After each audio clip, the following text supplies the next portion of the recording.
exactly. That's what I was thinking. Yeah. Because it is. It's the new internet, but of value instead of information.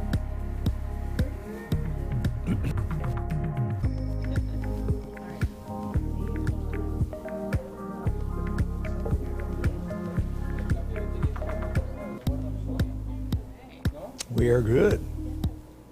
Next time we'll have makeup in here, people.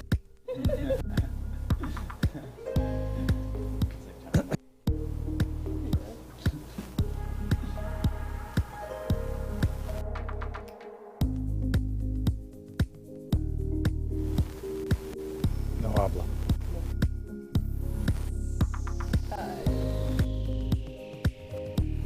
That's the only one? Yes.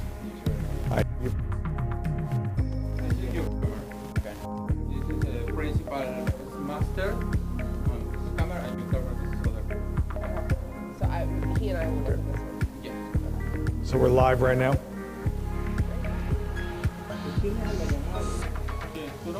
Yes, I see it. Are all the cameras in the room going to be active at different times? Who do we talk to? Who does the guest talk to? Do they face me? Do they face the camera, the monitor? Where should they be looking when they respond to my questions? So you can look either to the camera, the one that is by the doors. I look to the camera, which is perfect, because then I can see the question. So right now the people are seeing that. That's what they're seeing on our. You either can look at me. Okay, because I guess they'll catch you on the camera if you're looking at this. Thank So you so much for coming. This is Patricio. We'll give you some instructions. Jerry will be the host. The camera of Jerry will be this one. Perfect. When he will be presenting the show, always I need that he Look this way. This camera. And then when you are talking about the cryptocurrency and the blockchain, you talk as normally as meetings friends, okay? You interact with the website, and will be fine for us. Okay. What does that say? They can hear everything in the background. They're hearing us already.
everybody, and welcome. Thank you for joining Chamber Live today. We are going to have an exciting program. I am Jerry Libben, President and CEO of the Miami Beach Chamber of Commerce. We're going to be talking with my friends that are in studio today about an exciting technology that is revolutionizing the world. It is actually the greatest technology to hit us since the internet itself. Let me first start by thanking and introducing our panelists that will be joining me today. To my immediate left, Erica Gemma. She is the co-founder of the Blockchain Center. Thank you for joining us. Next to her is Spencer Lyon, Director of Industry Relations at Realdax. Spencer, welcome. Thank you. And Jen Todd, a very good friend of ours from the Chamber. Jen Todd is Business Development Director for Todd and Partners. And I also want to, at the start of our program, thank westream4u, our friends Patricio, for putting on this production. Thank you all for being here today. So we're going to be talking about blockchain. And I guess let's start with Erica and Spencer. Give us a little background. What is blockchain? So the easiest way to put it is that blockchain is a chain of blocks, and in each of these blocks, it's filled with transactions. So it's a ledger that is much fancier than any ledger and much more high-tech than any ledger we've had to deal with before. And the way I like to put it, to break it down, is especially for people that don't necessarily need to know the technicalities, just like you don't need to know how your refrigerator works. You just know that you can get water and ice out of it and it keeps things cold, right? So I tell people blockchain is a database. It is an information storage system that is extremely efficient, and then it provides a lot of benefits because of how it's built on. So that's if you just think about it at its core of it being a database, a resource of how we access information, then we can move on to like its actual use cases. The best way to think about it is it increases efficiency, it increases transparency, and it decreases costs, which is why people are so interested in using it. The way that I explain it simply to people is everyone knows what Excel is. Everyone has Excel is essentially a ledger where you have transactions after transactions after transactions. And what's cool about this Excel spreadsheet is a couple things. The first thing that's cool is that once information makes it onto this sheet, it can't be taken off. The second cool thing is that everybody has a copy, a live updated copy of this sheet. And the third cool thing is that in order for information to make it onto this sheet, it has to pass a vetting process to where 51% of the people need to approve that the information is correct. So unlike a spreadsheet before blockchain, I could send you a spreadsheet and you could change the figures. And then we have different information. Right. Okay. Also, you could copy it and send it to Jen. Jen could change something, and that again would have misinformation, disinformation, either intentionally or unintentionally, which could cause confusion in the market. Like that game, phone call or telephone, where you tell the secret. Telephone, right? By the time it goes around the circle, right? Who knows what comes out? Yeah. So, Spencer, tell me, how did all this get started? I want to say this really took place back in 2007, 2008. There was two major events. Technology was on a rise. Cloud computing was getting faster. The types of devices connected to the internet were growing excessively. So we were having what was called a technology inflection point, where things started just developing faster and faster. But also during that time, I'm sure we all remember, was also one of the biggest crises we've had, economic crises we've had in a long time, right? This made a lot of people mad, especially the technologists that were working on really cool things and trying to bring a lot of innovation to the space. From there on, Satoshi Nakamoto wrote the Bitcoin paper, and then the Genesis block was born. The first block of blockchain for Bitcoin was 2008, correct? And so from then on, people were like, well, we wanted to create this thing to help avoid situations like the mortgage crisis. And this thing being blockchain. Correct. So the concept of blockchain was born out of a necessity or a perceived necessity to overcome problems, which were what? Oh, well, this in particular, the first use case was money or currency, right? Because of how the banks printed trillions of dollars overnight, caused so much mishaps and caused so many people to lose so much of their own money. They wanted to use this technology to build a good use case, and money was, or currency was, the first use case. Right. So when a central bank creates billions of new dollars, it devalues money. Right. And we see that around the world, Yeah. in country after country, where the money, just becomes Right. You worth can look less at- and less. Right. You look at Venezuela, for example, and it's a good, most current one that we can look at. $78,000. I had a good visual I used for a lot of presentations. It's a stack of money like this back in 2004 or something like that, just Yeah. something like. And then to 2017 or Yeah. 2012, it was valued at like $28 or something like that, and it Yeah. was. It's You just take the stack of money Yeah. and you buy lunch. Yeah. Exactly. So, Erica, you're really in the crypto space.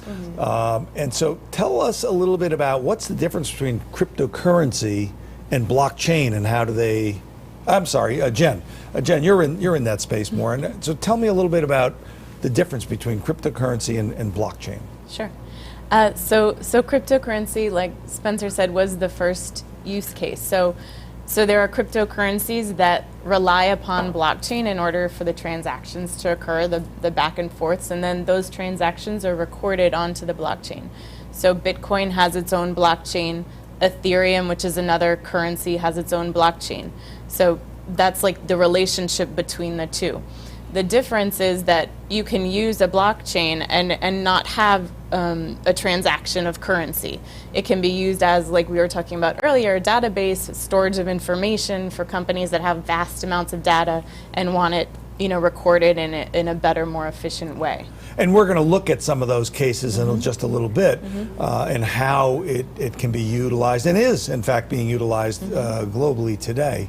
But Spencer, maybe talk to us a little bit about what some of the benefits are. Why would a company use blockchain today?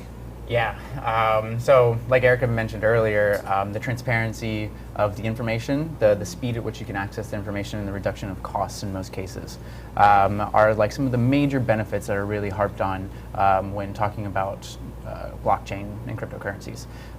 For those industries in particular, this is a good way of kind of weeding out which one might be the best use case or best industry to actually use this technology, right? So people are having to access massive amounts of data, for example, and need to do it very quickly would be a good, let's say, project or something to work on. So that speed that enables them is like one of the major benefits in this case for this kind of technology. So earlier, Erica was explaining how people on the system all need to concur with the information. How is it that it happens quickly? What if someone is not paying attention to their? I guess I'm not really following. So if you've got 1 million people in your system, and you say it's all going to be confirmed quickly, how is it exactly that these 1 million people either do or don't react until that block of information is closed and becomes part of the blockchain when the new block is attached? Well, it depends. It depends on which blockchain you're Yeah. using.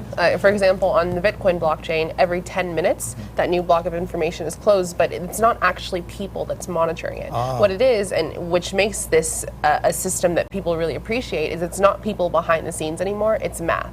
It's numbers. It's computers running a software program that is validating that I have what I say I have, and I'm able to send to a certain person. So what's really cool about specifically the Bitcoin blockchain is that you now have these transactions that do not have the fallacy of like human error coming into play. And the other really thing, you did a great job there, was like part of that network. I mean, the internet, you can send a text message now and it gets to somebody in seconds, right? So you think about that on a global scale, and the cool thing about blockchains is it usually utilizes the extra storage space or RAM space on people of the network or the participants, so that way all of the parties involved are contributing that speed of access, that information access portal, so it helps be able to quickly be able to get some kind of decision made. And like Erica said, the mining aspect of it and the cryptography aspect of it all make it limit the amount of human error that can actually take place. You mentioned mining, and I know that that's a little bit, deep. Yeah. Okay, but Yeah. but can one of you give me a little bit of information about how that information is mined and what's the significance of mining? Why do people mine? What does it mean? So Yeah. mining is essentially verifying that the blockchain is correct. Now, like Jen said, there's multiple different blockchains. So I have to specifically talk about the Bitcoin blockchain because that's the most prominent. It's been around for 10 years. The one that's actually has this use case of money that has been proven. Now, Bitcoin mining is the benefit of that, and it kind of plays into game theory a little bit, is that when you are validating the system, you get rewarded in coins if your computer is the one that solves the problem. So what it does is it really makes the integrity one that you don't have bad actors. Because if you are a bad actor and you are maybe putting false information. Yeah, putting false information out there, then you lose out and you're not going to win the coins. It also costs you money. Like you have to like contribute some kind of currency to play the game, really. Cryptography has enabled this. It creates a problem that the network has to solve. Once the network solves it, it creates the block. That gives you a little piece to start the next block that connects the first block to that one, and then the network tries to solve that problem again. That's actually a little bit harder. And then once it gets to a point where it gets too hard, it makes the problem a little bit easier. Then it just develops and grows. It's fascinating. It sounds almost like a giant jigsaw puzzle. Yeah. You're looking for the next piece and where it's going to fit, right? So, but Erica, we've talked about some of the benefits. What are some of the drawbacks? What are some of the deficiencies or difficulties? Yeah, I would say one of the drawbacks really is just miseducation. You know, that's what we're trying to solve here with the Blockchain Center, and I know what we're doing with the Chamber. It's just trying to make sure people properly know what's going on. Because there are a lot of benefits to blockchain technology, but not all blockchains have all of these benefits. So miseducation is probably one of the big ones. I would say another one is that it's still early. You know, we're 10 years into Bitcoin being created. You don't know what's going to happen. And this is not just for blockchain, this is for every industry, but you don't know what you don't know. And when you're dealing with something like this, where it impacts on such a global scale so many different industries, like name an industry and I could probably tell you a way that industry will be disrupted by this or improved. So we're early. That's probably one of the big things. Now, technology is growing in every facet, you know, so fast. Yeah. I think there's I forget the exact term, but it's like technology doubles every, 2 years or it's like 5 compounding. years, it's just crazy speed. Moore's law. Moore's law, yes. So, and what is that? Tell us, what is Moore's law? Moore's law is what you said, that every 2 years the computing power expands. And then there's Bell's law, which is actually my favorite law, which really Bell's law has accurately predicted mini computers. It's accurately predicted personal phones. So this law says that every 10 years, a new technology class is created. And in order for everyone to continue to operate on the system, they must upgrade to this new technology class. So for example, like when personal computers came out, like you can't use what was happening before, you had to now have your own computer.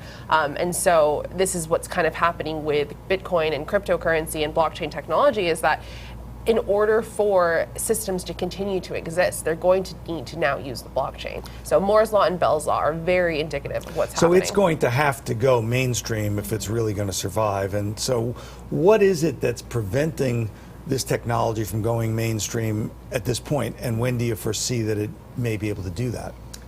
I would say lack of education, probably lack of developers, and then just regulation. You know, there's some uncertainty in the United States about where this is going, and so that's stopping the development. But it's really interesting to see who the big players are in this scene. You know, like who has the most patents on blockchain technology? It's Goldman Sachs, it's Bank of America, it's IBM. It's Fidelity, like these financial institutions that are huge.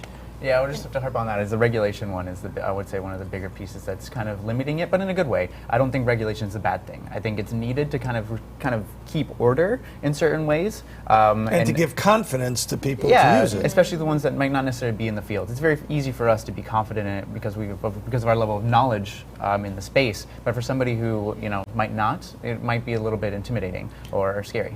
So let's shift gears and talk a little bit about locally. Perhaps, Spencer, give us an idea of some local companies that are using blockchain and how they're using it. What does it do to benefit their company? Sure. There's a couple of them here that I like to really harp on. Grapefruit is a local company I think is doing good stuff in the financial space, fintech type stuff. when it comes to trading. Really cool. One of my friends has a development company, Beta Blocks. They actually work with companies to help them build blockchain type companies. My company is a real estate focused software company that's building technology in the blockchain space. So we help realtors access information a lot faster. We even are one of the only applications that can allow for a crypto transaction to take place, meaning a buyer can come to the transaction with Bitcoin and the seller can still receive USD, and we can manage that entire process. So some really cool stuff going on here in South Florida. Jen, which companies, in your opinion, will stand to have the biggest impact as a result of this, and which ones are kind of laggards, either won't be able to use it or, at least in the foreseeable future, might not be ready for it? Mm-hmm. Well, it's funny you asked that, because I was thinking about some of the larger companies here in Miami, like the cruise lines. We meet them out in the community and we ask, like, what's your plan? What's your strategy? And they're in the beginning phases. So they have task forces within their companies getting ready, and preparing. But a lot of it is that they're on the legacy systems. So they track their inventory a certain way, or, and it's difficult to map over to blockchain. So they have a strategy and they have plans, but not yet implemented, a lot of them. So I think it's going to be, year on year, we'll see more of the larger companies here in Florida, the banks, the cruise companies, coming on board. Well, speaking of larger companies, Erica, talk to us a little bit about some of the international companies, some of the global brands that are already using blockchain, and perhaps how they're using it. Yeah, so internationally, I would say the number one people that you'll see are banks, right? Because blockchain is this technology, and then cryptocurrency with Bitcoin is the first use case of it, disrupting money. You're seeing a lot of banks be on board. So the World Economic Forum put out a report that said 40 central banks are using this technology. If you go to the Caribbean, there is a company called BIT, and they are using their central bank is now using a digital currency. And now it's not Bitcoin, but they're using a digital currency to represent their money.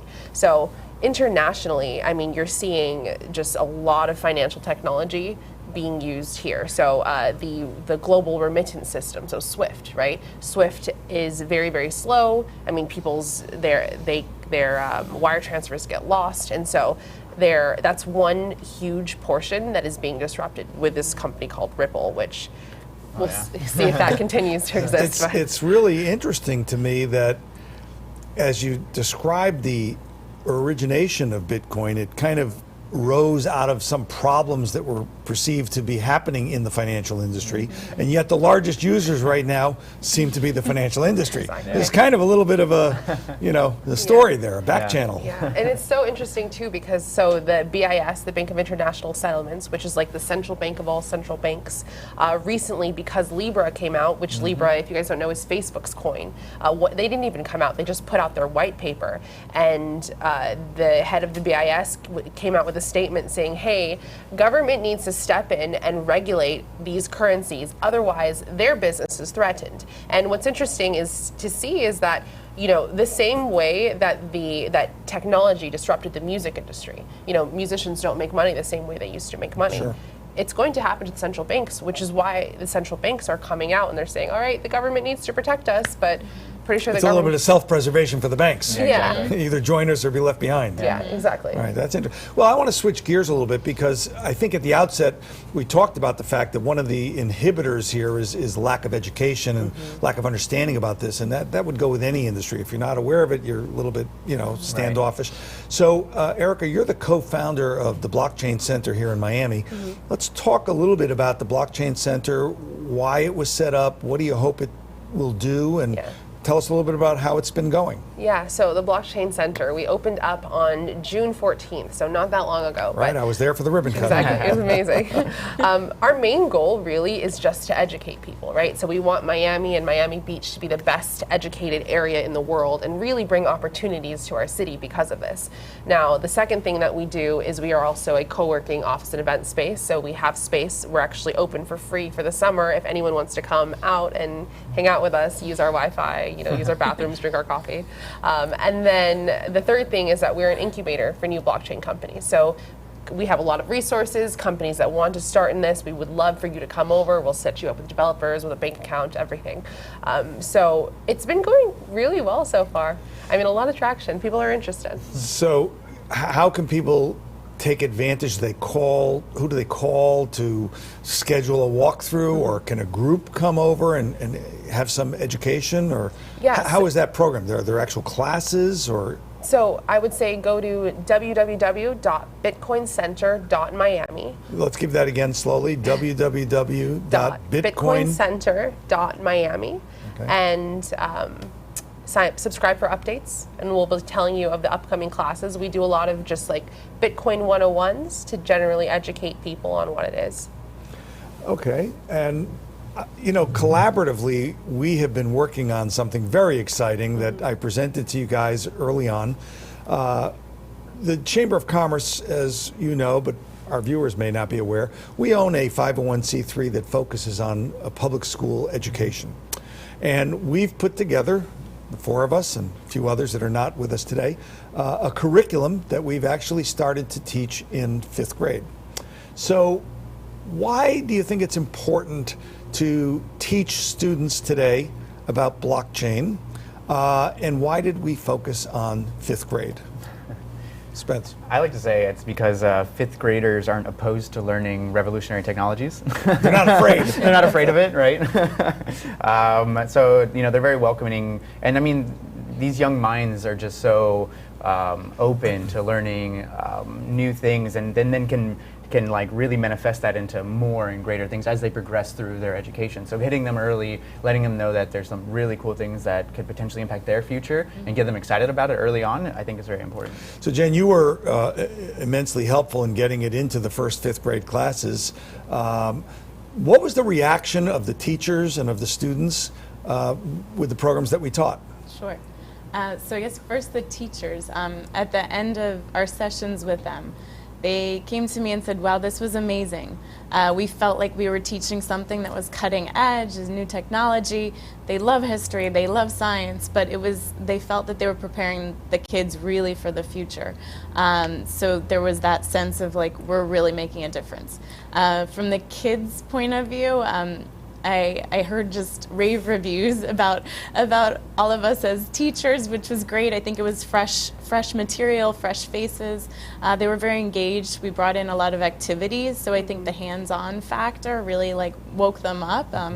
And we also showed on the screen Bitcoin transacting and at what speed and how it all works, and they relate to it because they're online a lot of their waking hours. So it was really exciting. And how do we foresee helping children in the next generation, and how will this help the students? Because we plan to evolve not just from 5th grade, but we plan to have something in middle school for 7th grade and a curriculum for the high school students as well as we grow this program. What do we think that's going to mean for the children in the next generation? I think it's going to set them apart. I think that they are, well, for one, like Jen said, they are already on the internet. They already transact with some form of internet money, so they get it. This is the generation that you're going to see adopt it just because they understand it. And then I think that for us specifically in Miami Beach and Miami-Dade, getting it into the schools, that is going to, for one, as a state, I think Florida is doing very well. I mean, I don't know if you guys know, but the Dolphins just started accepting Bitcoin. Oh, so, really? Yeah. Too bad I don't have any. But as a state, I want this is also what the Blockchain Center is doing, but I want our people to be well educated, to be well prepared for what the future is going to hold, because blockchain is going to change a lot of things. So we want to make sure that we're educating them properly and they're not getting it from some other source of information. So Blockchain Center is the first place that they might turn, but where else might people go for information, reliable information about blockchain? Any thoughts? Other resources in the community? YouTube is a really good teacher. Yeah, YouTube is Yeah, phenomenal. it's a great teacher. CoinMarketCap, if you're really interested on the currency side, CoinMarketCap gives you really good information. Coinbase, again, is a really good site for resources, education on companies and what people are doing. But yeah, the internet. Yeah, it's pretty much. I mean, there are some silos that, like the Blockchain Institute of Technology, a couple different places where you can go and learn on Udemy, but it's not there's no like central place, which is why I like what we're doing. The reason why we created Blockchain Center. Yeah. Right? Exactly. So I want to thank all of you for joining us today on this program, and I think it's been very, very enlightening. I hope our guests that viewed it learned something, and to follow up with more information, certainly contacting the Blockchain Center, maybe a tour. It's a fascinating facility there. I'm sure we'll organize something from the Chamber and have a program there as well. So I want to thank you all and thank our viewers for participating. And I want to thank westream4u again for putting our program together. Thank you all very much. Have a wonderful day.